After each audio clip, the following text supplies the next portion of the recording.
preparation of this agarose gel, you need your buffer ready and the agarose powder, which can be weighed according to the density what you want to prepare, preferably in a conical flask.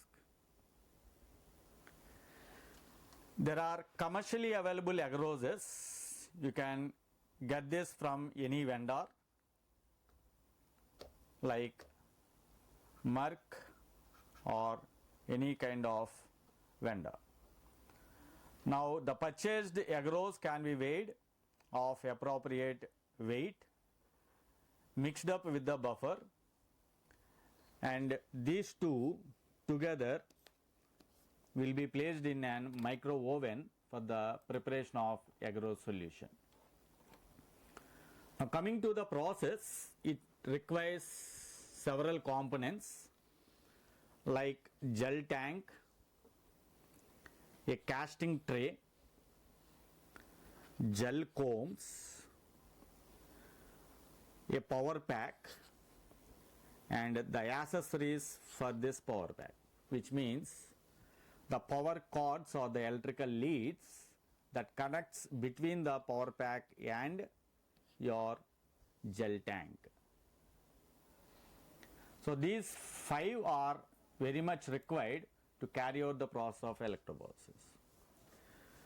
Simultaneously, when you start boiling your agarose along with the preferred buffer solution, meanwhile you can start preparing the casting tray. So this is how a casting tray looks. These, which we already discussed, these are called as gel combs. The gel combs can be placed one at a time, or you can parallelly fix one after the other. Now these casting trays come in various sizes. See this, you can see this white one, this is called as tape. If you need a little bit large size of caster, you can attach one more caster at this particular point, because always the caster comes with 2 sides closed and the other 2 sides as open. These open ends can be attached to make a larger size of the gels, and at the end of your respective size you have to seal them with this cello tape, so that your agarose, once it is poured in the casting tray, it should not leak out of your casting tray.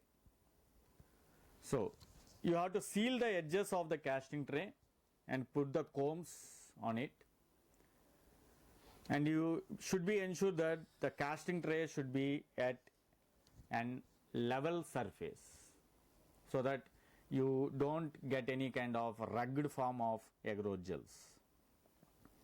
And there should be one important point that is to be considered: the gel combs should not touch the surface of the casting tray.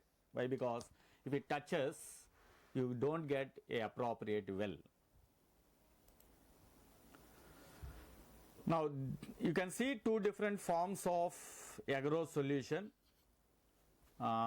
which is number 1 is the agarose solution once the powder is mixed up with the buffer before boiling. This 2 is after boiling. So after boiling, your agarose solution should look very clear. So this stage of agarose solution is not chosen for the preparation of agarose gel. It should be like this. Agarose is insoluble at room temperature, so it has to be boiled at higher degrees until it forms a clear solution. Now you can, these are like the troubleshooting of the agarose gel electrophoresis process. You can gently swirl the solution periodically, like at frequent intervals, when heating, to allow all the grains of agarose to dissolve. This is also very much important. Why? Because if few agarose particles stick to your glass here, where you can see here, that will entirely change the percentage of your gel what you have prepared. Understood?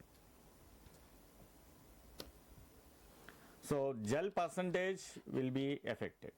So this has to be taken care, and you should be very careful that it should not become superheated. So you should remove it immediately when you observe a clear solution. Now once after you pour your agarose solution into the casting tray, once after it reaches a room temperature, avoiding any kind of air bubbles.